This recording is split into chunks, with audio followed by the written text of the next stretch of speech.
to Sunshine Stories. We'll be reading George and Martha Rise and Shine by James Marshall. George and Martha Rise and Shine. About two fine friends. Story number 1, The Fibber. One day, George wanted to impress Martha. "I used to be a champion jumper," he said. Martha raised an eyebrow. "And," said George, "I used to be a wicked pirate." Said Martha. George tried harder. "Once I was even a famous snake charmer." "Oh, goody," said Martha. Martha went to the closet and got out Sam. "Here's a snake for you to charm." "Eek!" cried George, and he jumped right out of his chair. "It's only a toy stuffed snake," said Martha. "I'm surprised a famous snake charmer is such a scaredy cat."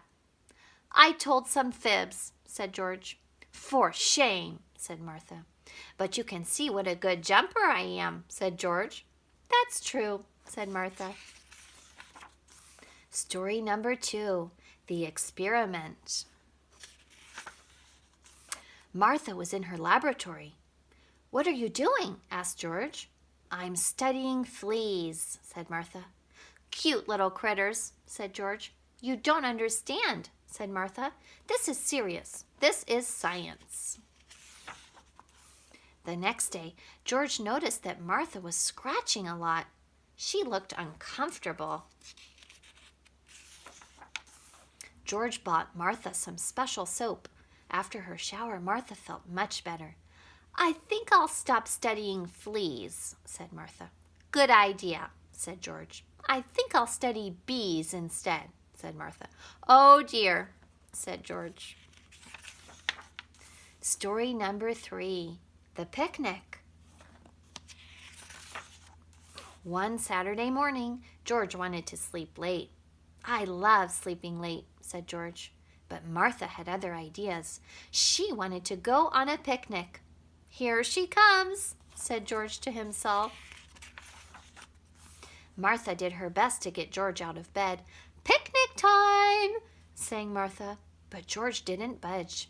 Martha played a tune on her saxophone. George put little balls of cotton in his ears and pulled up the covers. Martha tickled George's toes. "Stop it," said George. "Picnic time," sang Martha. "But I'm not going on a picnic," said George. "Oh, yes, you are," said his friend. Martha had a clever idea.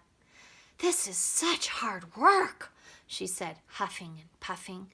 "But I'm not going to help," said George. "I'm getting tired," said Martha. George had fun on the picnic. "I'm so glad we came," said George.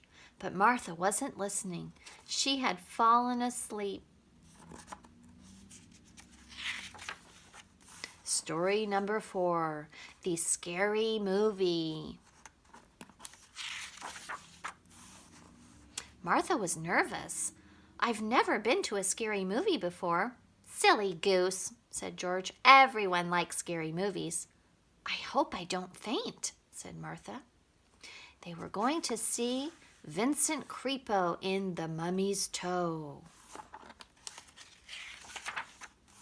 Martha liked the scary movie. "This is fun," she giggled. Martha noticed that George was hiding under his seat. "I'm looking for my glasses," said George. "You don't wear glasses," said Martha.